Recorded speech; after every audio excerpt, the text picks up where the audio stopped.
History, Unit 1, Advent of the Europeans. So, what do you mean by the term Advent? Advent is the arrival of the Europeans. But before studying Advent of the Europeans, we need to understand the term modern history. Modern history is the history of the world beginning after the Middle Ages from 1500 to 1945. So the timeline from 1500 to 1945, we call it as modern history. So in India, modern history means we learn about the advent of the Europeans, that is the arrival of the Europeans. Who are the Europeans? The Portuguese, the Dutch, the Danes, British, French. So these people's arrival and how they established their territories, how they were able to extend the territories, we are going to learn in this lesson. So how do we get the information about this modern India? So the sources of modern India, we get the information from the foreign travelers, the people who came from other countries. They have left their record. Now events that took place during their arrival, they left their records. We have those records. So we get the information from the foreign travelers, the traders, the people who traded with our country, missionaries, the religious people who were sent from other countries to expand their religion in India. So and the civil servants, the officers that were sent by the other countries who came to India in the 18th and the 19th centuries, they have left their accounts of their experiences and their impressions on the various parts of the country. So these informations, it helps us to understand the political situation, the society that was prevailing during the modern India. So that was the society status, economical condition of the people and the culture, heritage of the people. So the cultural and heritage developments in the country. So these resources we are able to understand the political, socio-economic and cultural developments in the country. So this kind of resources we are classifying it into written sources and the material sources. What are written sources? Written sources like it includes literature, travel accounts, diaries, autobiographies, pamphlets, government documents and manuscripts. So these written sources, it helps us to understand the wealth of the nation and also the prevailing situation, that is the socio-economic situation of the nation. So many people like Marco Polo and other travelers, they have left their travel account from which we were able to understand the country's socio-economic and political condition. Also there were people like Antaranga who were the translators. Who were the translators who worked during the time to translate the language. So he worked during the time of the French arrival in India. So he was there to translate the French into the Indian language. And these materials, these sources are kept in a place called the archives. So at national level, we have archives at the New Delhi. The National Archives of India is located in New Delhi and it is the chief storehouse of the records of the government of India. So it is one of the largest archives in Asia. Then at state level we have Madras Record Office which is present at the Tamil Nadu, Chennai, and it is one of the oldest and largest document repositories in southern India. So this Tamil Nadu Archives alone has 1642 volumes of the Dutch records from the period 1657 to 1845. Also we have the Danish records from the period 1777 to 1845. So other than the written sources, we also have material sources. So what are the material sources? Material sources like paintings, statues, then we have historical buildings like St. Francis Church at Cochin, St. Louis Fort at Pondicherry, St. George Fort in Chennai and St. David Fort in Cuddalore, India Gate, Parliament House, President House in New Delhi, etc. So these are the buildings from which we can understand the styles, their architecture, everything. So those people who came to India, they were able to establish their building styles in India. And other objects and materials, these objects and materials are also placed in the museums. The National Museum is located in Delhi and it is the largest museum in India, which was established in the year 1949. Also we have coins which serves as a good source to understand the history of our country. So now we are coming into the exact topic, advent of the Europeans, that is the arrival of the Europeans. So before this we learned about the sources from where we are able to get the information about the arrival of these Europeans. We learned about the sources. There were two sources, like written sources and material sources, right? Now we are going to see about the advent of the Europeans. What happened after the capture of the Constantinople? There is a place called Constantinople in Europe, and that place was captured by the Turks in the year 1453 AD. So because of the capture, that Constantinople was a place and it acted as a mid-place between the Europe and the India. Okay, it was a land route. So because of the Turks capturing the Constantinople, the trade route between the Europe and the India was closed. So what happened? Europeans, they were not able to take up the land route. So because of this, they were forced to enter into the sea. Now, first Europeans who started to explore the sea were the Portuguese. So they were the first to discover a sea route to India. So Prince Henry was the king. He is called as the navigator. His nickname is the navigator because he encouraged the people of his country to take up the voyage to explore the sea. So Bartholomew Dias is a sailor. He reached the southernmost point of the Africa. He came from Portugal to Africa, the southernmost point, in the year 1487, which was patronized by the King John II. Then we have the most important sailor whose name is Vasco da Gama. Okay, so Vasco da Gama in the year 1498 he reached Calicut, where he was received by the King Zamorin, the ruler of Calicut. So he came to India in the year 1498. Okay, now this Vasco da Gama, he came to India for the second time. Again he came to India in the year 1501 with 20 ships, and he founded a training center at Kannur, and they were able to establish a factory at Calicut and Cochin. So Cochin was initially the capital. It was the first capital of the Portuguese. Next, Goa took its place later and became the Portuguese capital in India. So the third voyage that was conducted by Vasco da Gama was in the year 1524, after which he fell sick and he died. Next, in addition to this Vasco da Gama, there were other sailors who also took a voyage to India to explore the sea route. So we have Francisco de Almeida in the year 1505 to 1509. He is the first Portuguese governor to India, and he took up the policy of blue water, that is to increase the navy, the naval strength in the sea. Portuguese naval strength in the sea. Next comes the Alfonso de Albuquerque in the year 1509 1515. So he is the second Portuguese governor to India, and he is called as the real founder for the Portuguese power in India. Who? Alfonso de Albuquerque. What he did? He followed the policy of imperialism and he took Goa from Bijapur's rule in 1510, and he also did one good thing, that is he banned the custom of sati in those areas under his control. Next is the Nino de Canha, whose period is from 1529 to 38.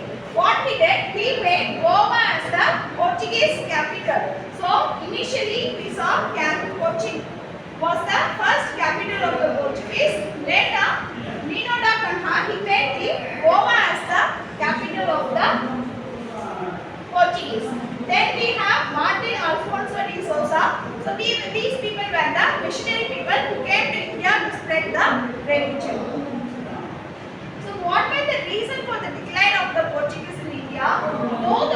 Portuguese, they were the first people who brought the cultivation of tobacco to India, and they also, due to the influence of the Portuguese Catholic religion, they were also responsible for spreading the Christianity along the eastern and western coast of India, and they also started the printing press at 1556.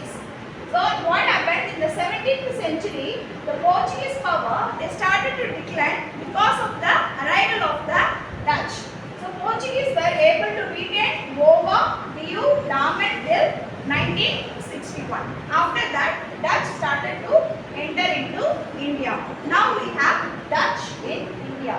So what happens in the year 1602, the United East India Company of Netherlands. Okay, in Netherlands there was a company called United East India Company. They received the sanction of their government to trade in the East India. So they wanted to come to India and to have a trade relation. So the Dutch founded their first factory at the place called Masulipatina, where it is in Andhra Pradesh in the year 1605. They established their company in the year 1602 and they were able to establish a factory in the year 1605. Now this company, they captured a place called Anguina. This is a place in Indonesia from the Portuguese in the year 1605, and they were able to establish their supremacy there. So because of this, after capturing the place Anguina from the Portuguese, they directly came to India. They also captured Nagapattinam near Madras from the Portuguese and made this place as their stronghold in the South India. So initially Pulicat was their headquarters. Later they shifted it to the Nagapattinam in the year 1690. Then they traded silk, cotton, indigo, rice and opium. And they also monopolized the trade in black pepper and other spices. What do you mean by monopolizing? Monopolizing is having a control, possession. They became the supreme power for selling to have a trade in the black pepper and other spices. So Dutch in Tamil Nadu particularly in Pulicat, the Dutch built the Fort Galvia in the year 1630 after they captured the place from the Portuguese. So all these places were captured from the Portuguese after defeating them. The diamonds were exported from the Pulicat to the western countries. So from our country, diamonds were exported to the western countries. Nagapattinam, Punakayal, Port Novo, Kadalur and Devanapattinam were also captured by the Dutch. Then comes the Britishers in India. Now the English East India Company was formed in the year 1600. In the year 1608, Captain William Hawkins, he came to get the permissions for establishing a factory at Surat. So where he came to the court of the Emperor Jahangir in the year 1609, and from 1609 to 1611 he stayed in the court, he stayed in India to get the permission to establish a factory in India, but he was not able to get the permission.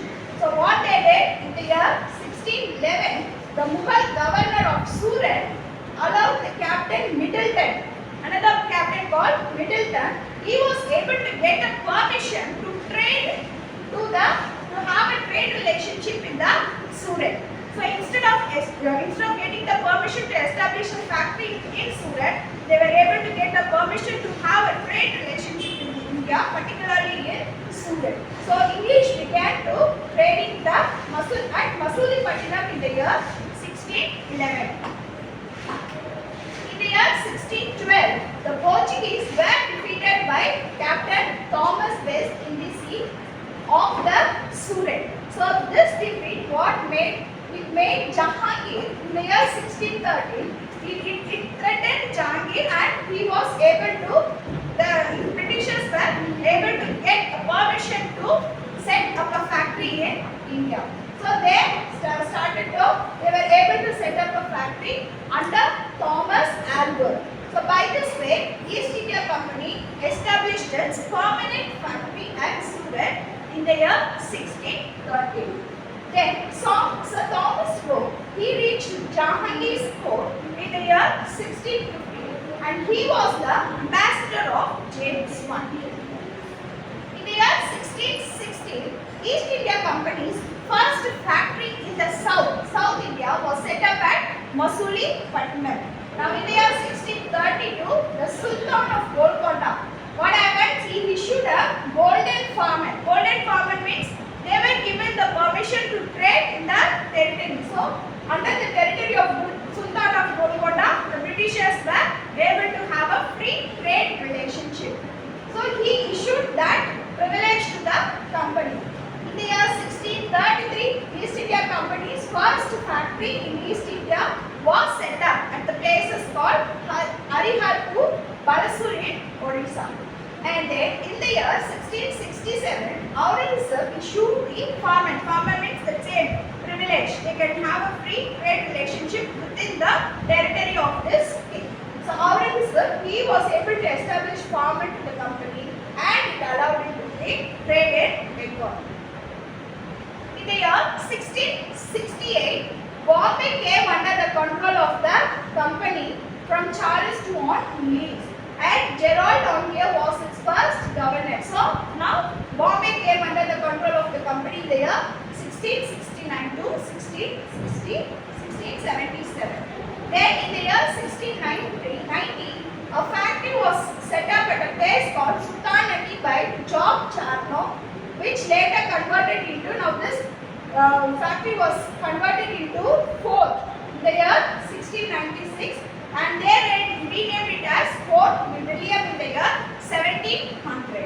And in the year 1698, Britishers, they took control of Sudanadi, Calcutta and Gobindpur, these three small places, and they gave rights to a place called Calcutta. So they renamed it, all these three places, they combined and renamed it as Calcutta. So after the Battle of Plassey in 1757 and the Battle of Buxar in 1764, India was under the East India Company's rule till 1858. So till the year 1858, India was under the control of the company's rule. What happened after 1858? There was a big revolt, Great Revolt of 1857, which led to the transfer of power from the company to the British Crown or the British administration. So after the Britishers came the Danish. So Danish in India. In the year 1616, Danish East India Company was formed and they were able to establish their factory at Prangpar in Tamil Nadu. In 1620, they set up a headquarters at Serampur in West Bengal, 1676. But they were mainly known for their missionary activities. Then came the French in India. Now this French East India Company was formed in the year 1664 by Colbert, and France, they were the last Europeans who stepped into India, and in the year 1667 a French expeditions came to India under Francois Caron, and he was able to found the first French factory in a place called Surat. In 1669, Makara founded second French factory at Masulipattnam by securing a patent from the Sultan of Golconda. So second factory was also set. In the year 1673, a settlement was established at Pondicherry by Margaret. Okay, and then he built a port called St. Louis Port. In the year 1673, the French also got the permission from Shaista Khan, the Mughal governor, to establish a township at Chandranaguru near Calcutta. Also the places like Mahe, Karikal, Balasur and Fossil Bazar were some of the French factories and trading centers. They were able to establish factories and trading centers in all these places.